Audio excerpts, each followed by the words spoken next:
మెదక్ జిల్లా రామాయంపేట మున్సిపాలిటీ పరిధి కోమటిపల్లి గ్రామాన్ని పంచాయతీగా ఏర్పాటు చేయాలని గ్రామస్తులు నేడు మున్సిపల్ అధికారులకు వినతి పత్రం సమర్పించారు. మున్సిపాలిటీలో తమ గ్రామం కొనసాగడం వల్ల ఉపాధి హామీ పని లేక ప్రజలు ఇబ్బంది పడుతున్నారని, గ్రామాలలో అభివృద్ధి కుంటుపడిందని వారు ఆరోపించారు. కోమటిపల్లి తండా, వడ్డెర కాలనీ, కోమటిపల్లి గ్రామాన్ని కలిపి పంచాయతీగా ఏర్పాటు చేయాలని విజ్ఞప్తి చేశారు. మున్సిపల్ వల్ల మహాత్మా గాంధీ జాతీయ గ్రామీణ ఉపాధి హామీ పని లేక ఎంతో మంది యువత రోడ్లు పట్టుకుని తిరుగుతున్నారని వారు ఆవేదన వ్యక్తం చేశారు. పంచాయతీగా ఏర్పడితే ఉపాధి హామీ పని జరుగుతుందని, పంచాయతీకి నిధులు కూడా రావడం వల్ల గ్రామం అభివృద్ధి చెందుతుందని వారు తెలిపారు. ఈ కార్యక్రమంలో సిద్ధారెడ్డి, ప్రవీణ్, సురేందర్, బన్సీలాల్, స్వామి, బాబు, రాజు, స్వామి, పరశురాములు, గమ్య, కనకయ్య తదితరులు పాల్గొన్నారు.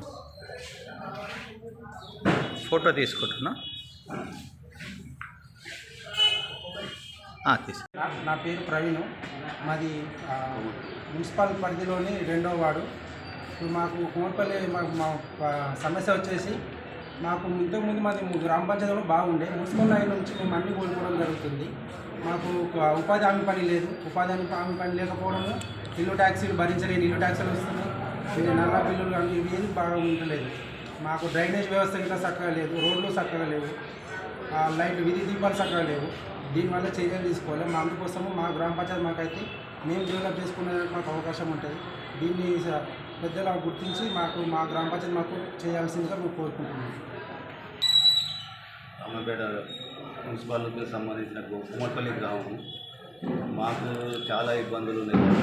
మాకు పనికి ఆహార పత్రాలు కానీ, మున్సిపల్ నుండి ఏ పథకాలు కానీ మాకు అందలేదు. మున్సిపల్ నుంచి చాలా ఇబ్బంది లేదు. గ్రామ పంచాయతీ కావాలని మేము కోరుతున్నాము. మున్సిపల్ వల్ల మాకు ఎలాంటి సబ్సిడీ ఫండ్స్ వస్తలేవు కాబట్టి దీనివల్ల మాకు చాలా నష్టపోతున్నారు. గ్రామ ప్రజలందరూ నష్టపోతున్నారు. మాకు ఇల్లు ట్యాక్సులు కానీ అన్నీ ఇబ్బందులు ఉన్నాయి. రామాయంపేట మున్సిపాలిటీ వద్దు, గ్రామ పంచాయతీ ముద్దు. మాకు కోమటిపల్లి మాకు గ్రామ పంచాయతీ కావాలనుకుంటున్నాము.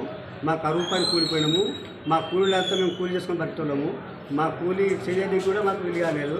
మాకు ఎక్కడెక్కడ పైసలు కూడా ఇబ్బందులు అవుతున్నాయి. ఇంటి చెక్స్లు కట్టాలన్నా, ఏదైనా కట్టాలన్నా మాకు చాలా ఇబ్బందులు అవుతున్నాయి. మేము రోడ్డు మీదకి పడే పరిస్థితి వచ్చింది. మాకు ఇల్లు ట్యాక్స్లకు కానీ, ఈ కరువు పని కానీ మొత్తం కూలిపోయినాము. మేము కరువు పని లేక రోడ్ల మీద పడ్డాము, రోడ్ల మీద తిరుగుతున్నాము. అనవసరంగా మంచి మంచి పనులు చేసుకునే పనులు కూడా వేరే కంపెనీల పొట్టి అటు ఇటు పట్టించుకొని పోతున్నారు, అటు ఇటు పోతుండ్రు. ఎక్కడ పోయిన వాళ్ళు కూడా తిరిగి వచ్చేదాకా కూడా మన నమ్మకం లేదు. మా పని మాకుంటే మేము పని చేసుకొని బతకగలుగుతాము. మా గ్రామ పంచాయతీ మాకు ముద్దు, మున్సిపాలిటీ మాకు వద్దు. అది మాకు కావాల్సింది. మాకు కలెక్టర్ గారు కానీ అందరికి కానీ మేము మమ్మల్ని క్షమించి మా గ్రామ పంచాయతీ మాకు చేయమని మేము కోరుతున్నాము. మరిన్ని అప్డేట్స్ కోసం మా ఛానల్ని సబ్స్క్రైబ్ చేయండి.